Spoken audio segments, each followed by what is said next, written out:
to Cockpit Talk with Tasha. We're at Conroe Airfield today. It's in Spring, Texas, in the northern side of Houston. This is a private airfield and there's a few operators here, and we are standing almost right outside the Galaxy fixed-base operator hangar. Now, Galaxy facilitates anything from small piston aircraft to the larger jets, passenger assistance, fueling. The crew can go inside and do their flight planning.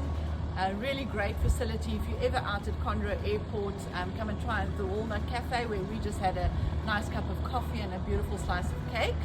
But otherwise, the FBO is really worth seeing, and their facilities.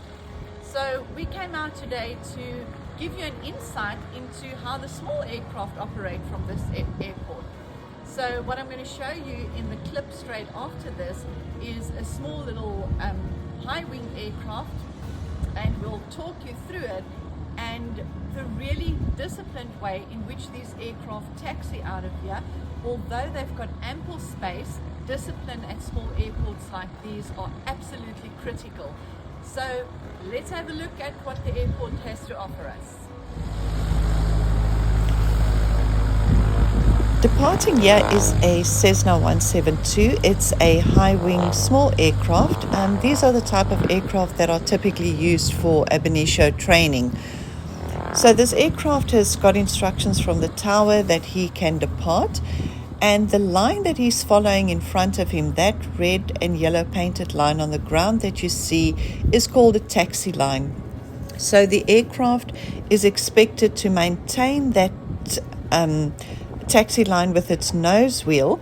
That enables the pilot to follow a very specific line, and it also enables the tower to see exactly where the aircraft is.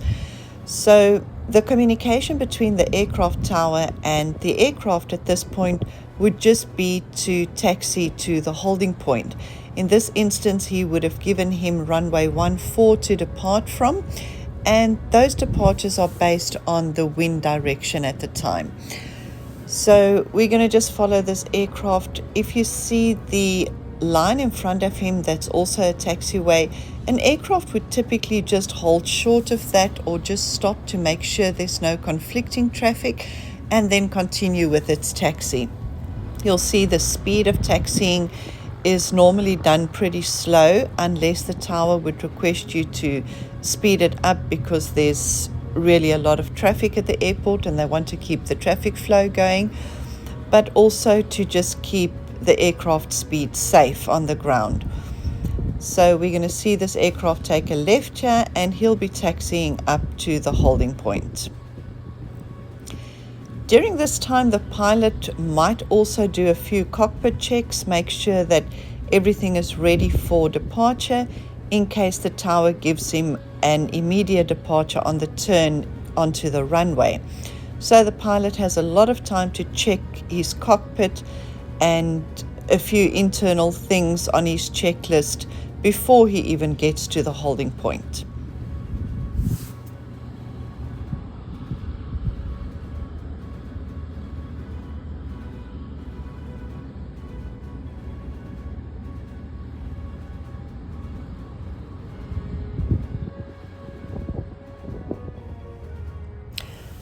Our 172 is now at the holding point, and the typical communication between the tower and the aircraft would be now that November 123, you are cleared for takeoff runway 14.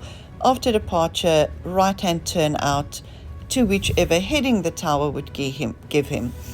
So our little aircraft, you'll see him getting airborne, and he should appear on your screen soon. And he's taken a right-hand turn out over the airfield, which may have been requested by the pilot. Alternatively, the air traffic controller may have just wanted the path clear for another aircraft to land.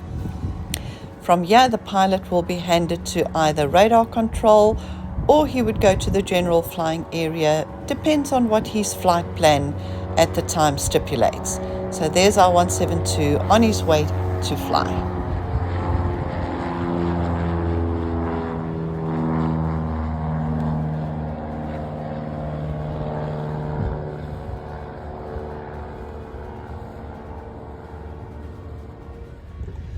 Today is ideal conditions for flying, beautiful, cool, crisp day, and this is a beautiful jet departure, smooth takeoff, and what a beautiful vision. The arrival of this private jet, this is a Dassault Falcon. The advantages of him coming in here is he gets VIP treatment for the crew, the aircraft, and the passengers. So FBO services at private airfields like this facilitates the aircraft for absolutely everything, including fuel. So really first-class VIP treatment for aircraft here. Well, we've come indoors and it's a little bit warmer in here, so I'm sorry if this echoes a little bit, but we are inside a building that doesn't have much furniture in, so it might be a bit of an echo, but at least we have a nice view of the airfield at the back. So we hope you learned a little bit about the aircraft and how the private airfield operates. So behind me is the Conroe runway. So for those of you that don't understand how this works, a runway has a compass heading.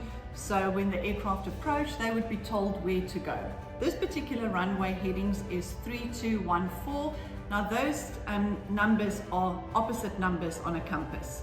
Okay, so it's a full 180 opposite numbers, so 3214.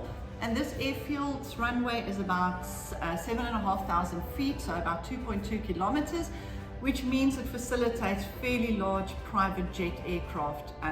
We will come one day and come and show you some of the larger aircraft that comes into this airport.